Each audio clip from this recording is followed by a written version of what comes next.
Mari berbincang tentang kiat keuangan sehat dengan prinsip 5 jari sebagai solusi. Kali ini kita akan berbincang-bincang tentang jari telunjuk, bahwa Tuhan Allah itu sumber petunjuk yang benar.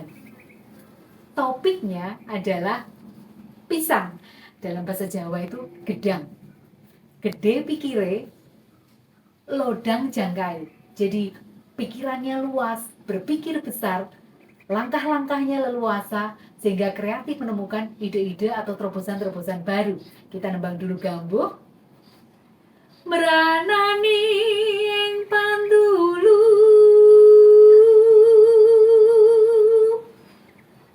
momot kisi uga guna estu,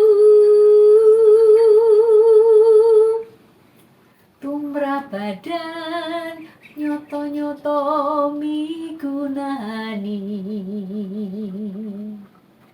dados piwulang kang luhur,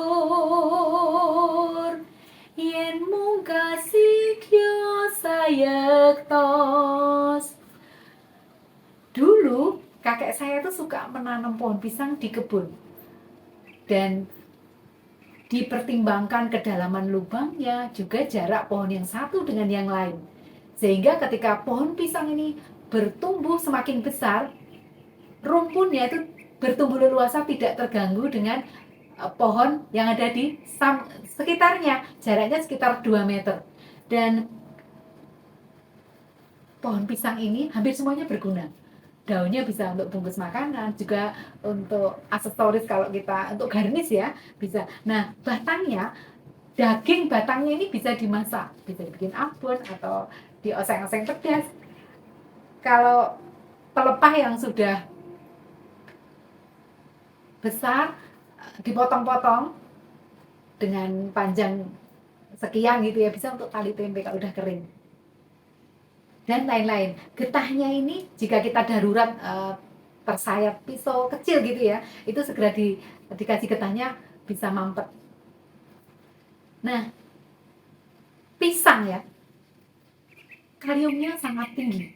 Jadi saya sendiri masih terapi mata sampai saat ini. Jadi untuk mengurangi kram di kepala, kalau matanya sudah capek sekali karena sarafnya sudah terganggu, kram di tangan, kaki, itu bisa dikurangi dengan makan buah pisang. Tapi makannya tidak direbus, tidak digoreng ya, ya seperti ini langsung dimakan. Jadi alamiah untuk mengurangi obat-obatan secara kimiawi.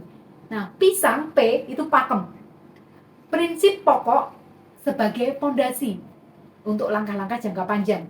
Kalau kita melihat keris itu lo-nya itu sudah ada pakemnya. Biasanya ganjil 3 atau 5 atau 7 atau 9. Nah, pentingnya pondasi dalam kehidupan kita. I itu instruksi, petunjuk secara jelas dan detail. Nah, kalau dalam skala yang besar, itu ada namanya juklak dan juklis. Juklak itu petunjuk pelaksanaan global. Kalau juklis ini petunjuk pelaksanaan secara teknis. S itu sahabat untuk support. Berjejaring dengan orang-orang yang berpikir positif dan baik, tulus hati, sehingga membangkitkan semangat. A itu antusias, maju terus apapun yang terjadi. Pohon pisang rumah saya di dekat sawah, banyak angin ya, jadi daun-daun pisang tuh kadang-kadang ketika anginnya besar tuh sampai robek-robek. Namun demikian si pisang ini tetap berjuang sampai waktunya menghasilkan buah. Lalu N, nilai, penilaian dan evaluasi. Penilaian itu kan hasil akhir ya, tetapi kalau evaluasi itu kita lihat prosesnya tahap demi tahap. Kemudian G adalah glory and growth.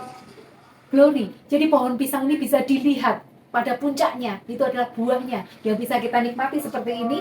Kemudian growth itu pada akhirnya bonggolnya atau akarnya itu menghasilkan tunas-tunas yang baru untuk melangsungkan generasi berikutnya. Ada kata bijak begini, like a banana tree, completely ending life in integrity and producing new shoots. Jadi ibarat pohon pisang, mengakhiri hidup secara tuntas dalam integritas serta menghasilkan tunas-tunas baru. Sampai di sini dulu. Bagian keuangan sehat dan prinsip 5 jari sebagai solusi.